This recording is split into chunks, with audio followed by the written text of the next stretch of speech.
राधे राधे प्यारे भक्तों, आज उस अंतिम सत्य को अपने हृदय में उतार लो, जिसे समझ लेने के बाद जीवन का आधा संघर्ष समाप्त हो जाता है।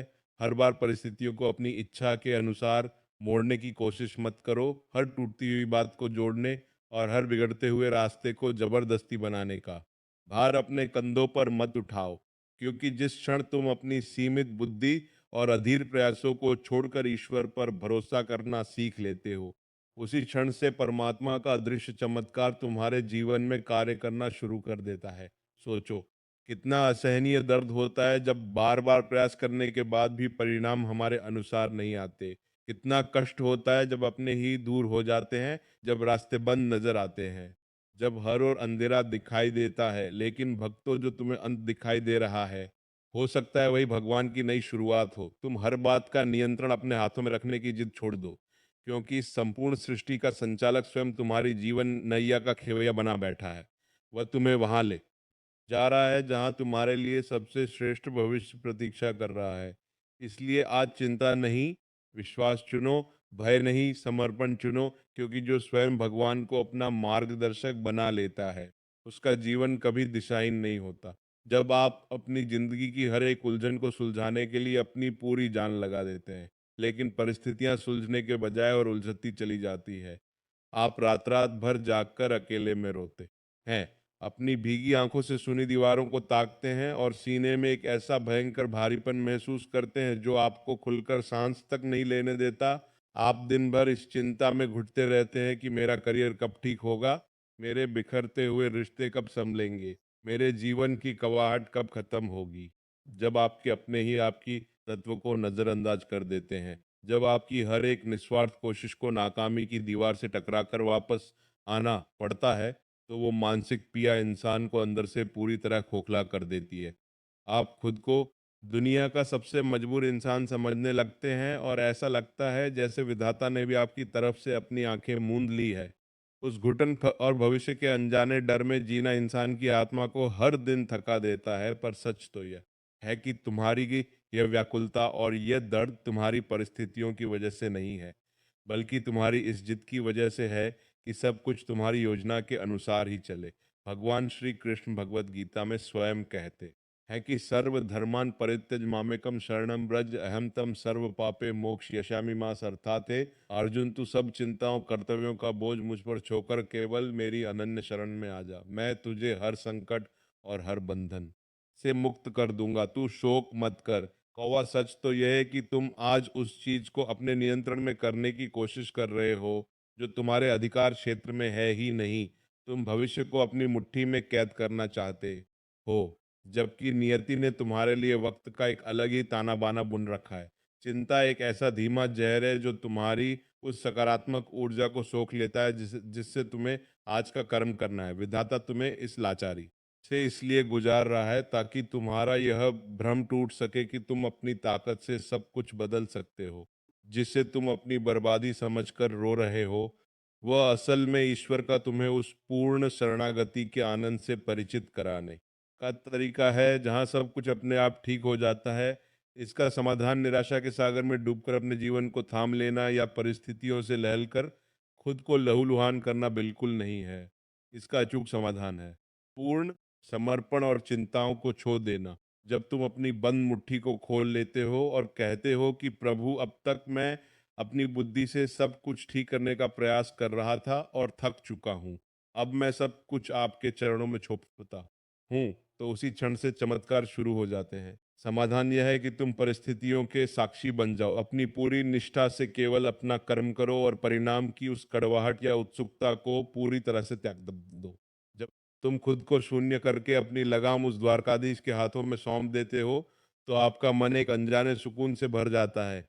जब तुम सब कुछ छोड़ देते हो, तो विधाता तुम्हारे जीवन के उस मलबे को साफ करना शुरू करता है जिसने तुम्हारी खुशियों का रास्ता रोक रखा था। शांत हो जाओ, क्योंकि जब तक तुम्हारे भीतर का कोलाहल शांत नहीं होगा, तब तक तुम्हें ईश्वर की वह अदृश्य शक्ति महसूस नहीं होगी जो तुम्हारे जीवन को संवारने में लगी हुई है। सब कुछ छोड़ देने की इसी प्रचंड शक्ति और पूर्ण शरणागति से मिलने वाले महाचमत्कार को गहराई से समझने के लिए हमें पुराणों के उस मर्म स्पर्शी और अलौकिक प्रसंग की ओर चलना होगा, जहां एक राजा की करुण पुकार और उसके पूर्ण आत्मसमर्पण ने साक्षात नारायण को वैकुंठ छोकर नंगे पैर धोने पर मजबूर कर दिया था। यह कथा है श्रीमद् भागवत पुराण के 8वें स्कंद में वर्णित गजेंद्र मोक्ष की। गजेंद्र जो हाथियों का राजा, अपनी असीमित शारीरिक शक्ति, अपने विशाल परिवार और अपने वैभव के मध्य में चूर था। वह अपनी रानियों और बच्चों के साथ एक अत्यंत सुंदर सरोवर में जल क्रीड़ा कर रहा था। वह भूल गया था कि संसार में परिस्थितियां कभी भी एक जैसी नहीं रहती। अचानक उस सरोवर की गहराई से एक अत्यंत शक्तिशाली मगरमच्छ निकला और उसने गजेंद्र का पैर अपने जबों में दबोच लिया।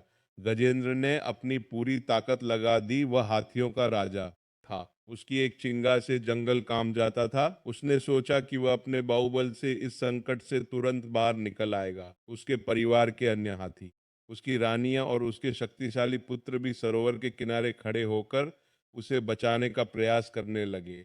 लेकिन मगरमच्छ जल का राजा था। उसकी शक्ति पानी के भीतर लगातार बढ़ती जा रही थी। यह युद्ध कोई एक दो दिन नहीं, बल्कि पुराणों के अनुसार हजारों वर्षों तक चलता रहा। धीरे धीरे गजेंद्र की शक्ति क्षीण होने लगी। जब अन्य हाथियों और परिवार ने देखा कि गजेंद्र अब कमजोर पान रहा है और मगरमच्छ उसे गहरे पानी में खींचता ही जा रहा है, इसको तो एक एक करके उसके सारे सगे संबंधी, उसके मित्र और उसका परिवार उसे उसी मोह पर अकेला छोड़कर चले गए। सबने मान लिया कि अब गजेंद्र का अंत निश्चित है। गजेंद्र अब पूरी तरह अकेला था। पानी उसके मुख तक पहुंचने वाला था। उसका शरीर लहूलुहान हो चुका था और उसकी अपनी सारी शक्ति शून्य हो चुकी थी। उसने समझ लिया कि संसार का कोई भी बल, कोई भी रिश्ता उसे मौत के इस मुंह से नहीं बचा सकता। उस परम लाचारी के क्षण में गजेंद्र का अहंकार पूरी तरह टूट गया और उसने अपनी ताकत से बचने की जिद को पूरी तरह छोड़ दिया। उसने अपनी सूंड से सरोवर में खिला हुआ एक कमल का फूल उठाया और अपनी आखिरी सांस के साथ पूरी आत्मा से पुकारा, हे नारायण, हे जगत के पालनहार, अब मैं सब कुछ आपके चरणों में छोता हूँ, मेरी रक्षा करो। वह पुकार शब्दों की नहीं, वह पुकार अपना ताकत को छोड़कर परमेश्वर की शक्ति पर पूर्ण विश्वास करने की थी। और फिर जो हुआ वही ईश्वर की शरणागति का सबसे बड़ा प्रमाण है। जैसे ही गजेंद्र ने सब कुछ छोड़कर पुकारा, भगवान विष्णु ने वैकुंठ में अपनी आंखें बंद की और उन्हें अपने भक्ति तचप महसूस हुई। वे अपने वाहन गरुड़ का भी इंतजार नहीं कर सके। वे साक्षात वैकुंठ से नंगे पैर दब पड़े। भगवान आए। उन्होंने अपने सुदर्शन चक्र से उस मगरमच्छ का उद्धार किया और गजेंद्र के हाथ को अपने दिव्य हाथों में उसे उस गहरे संकट के समंदर से बाहर निकाल लिया। यह कहानी हमें सिखाती है कि जब तक तुम अपनी अपनी शक्ति पर भरोसा करके लमते रहोगे, तुम दुखों के दलदल में डूबते जाओगे। लेकिन जिस दिन तुम हार मानकर चिंताओं को छूकर उस परमात्मा को सौंप दोगे, वह साक्षकाल के मुख से भी तुम्हें खींच लाएगा। जब तुम छू देते हो तो विधाता खुद जिम्मेदारी ले लेता है। रिश्तों की कौवी सच्चाई भी यही है कि यहाँ लोग केवल उतनी ही देर तक तुम्हारे साथ खड़े रहते हैं जब तक आपकी परिस्थितियां उनके अनुकूल होती हैं। जब आप हर एक बिखरे हुए रिश्ते को जबरदस्ती जोड़ने का प्रयास करते हैं तो आप अपने आत्मसम्मान को ठेस पहुंचाते हैं। जो रिश्ता बहुत कोशिशों के बाद भी केवल दर्द दे रहा हो, उसे एक मीठी मुस्कुराहट के साथ कृष्ण के भरोसे छोड़ दीजिए। समय का चक्र जब घूमेगा तो वह लोग खुद आपकी असली कीमत समझ जाएंगे। सफलता का रास्ता कभी भी बाहर वाले शोर से होकर नहीं गुजरता, वह तो हमेशा अकेलेपन और इन्हीं खामोश रातों की भट्टी से होकर गुजरता है, जहां आप शांत मन से अपने कर्म करते हैं। मानवीय अनुभव हमें बताते हैं कि विधाता का हर एक बंद दरवाजा असल में तुम्हें किसी गलत दिशा में जाने से बचाने का एक अदृश्य पहरा होता है। किस्मत का रोना वो रोते हैं जिन्हें अपनी आत्मा के भीतर छिपे उस परमात्मा के अंश का एहसास नहीं होता। तुम कमजोर नहीं हो, तुम तो उस परमपिता की संतान हो जिसने सूर्य और तारों को रचा है। जब तुम पूरी शिद्दत से अपने कर्तव्यों का पालन करते हो और परिणामों का बोझ श्री कृष्ण के चरणों में सौंप देते हो, तो जीवन की हर मुश्किल अपने आप आसान हो जाती है। इस घबराहट और भटकाव को अपनी कमजोरी मत बनने दो, इसे अपनी प्रार्थना बना लो। जो लोग आज तुम्हारी लाचारी पर हंस रहे हैं, कल वह तुम्हारी इस दिव्यता, शांति और सफलता को देखकर दंग रह जाएंगे। अपनी गरिमा को कभी कम मत होने देना। रोजमर्रा की जिंदगी में भी जब आपको लगे कि कोई बात आपके नियंत्रण से बाहर जा रही है तो रुकिए, एक गहरी सांस लीजिए और मन ही मन राधे राधे, कोई बात नहीं, मैंने ये बोझ आपके चरणों में छू दिया। मेरे प्यारे योद्धाओं, अब उदास होकर बैठना छोड़ दो। यह समय चिंताओं में गलने का नहीं, बल्कि अपने आत्मविश्वास को एक नई और विराट ऊंचाई देने का है। चिंता मत करो, क्योंकि तुम्हारी हर एक रात की खामोश तचप, तुम्हारा हर एक आंसू और तुम्हारा यह संघर्ष उस सांवरे की नज़र में है। वह सही समय पर तुम्हें वह सब कुछ लौटाएगा जिसकी तुमने कभी कल्पना भी नहीं की थी, और तुम्हें वह मानसिक शांति देगा जो महलों में भी नहीं मिलती। अपनी नीयत को साफ रखो, अपने चरित्र को बेदाग रखो और अपने मार्ग पर अग्र हो। जीत तुम्हारी ही होगी, क्योंकि तुम्हारा सारथी स्वयं द्वारकाधीश है, और वह अपनी शरण में आने वाले भक्त का हाथ कभी नहीं छूटता।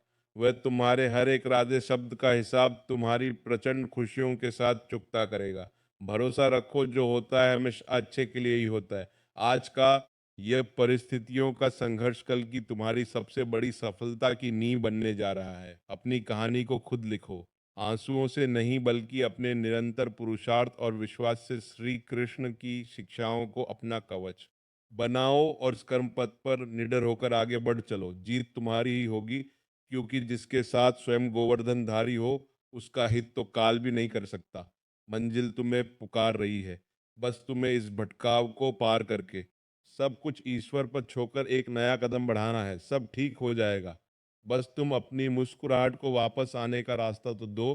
तुम विजेता हो, और विजेता कभी परिस्थितियों का रोना नहीं रोते, वे तो समर्पण की शक्ति से पूरी बाजी पलट देते हैं। याद रखिए भक्तों, जिस बात को लेकर आप आज सबसे ज्यादा परेशान हैं, हो सकता है भगवान उसी के पीछे आपके लिए सबसे बड़ा चमत्कार छिपा कर बैठे हों। इसलिए चिंता छोड़िए, विश्वास रखिए और कमेंट में राधे राधे जरूर लिखिए।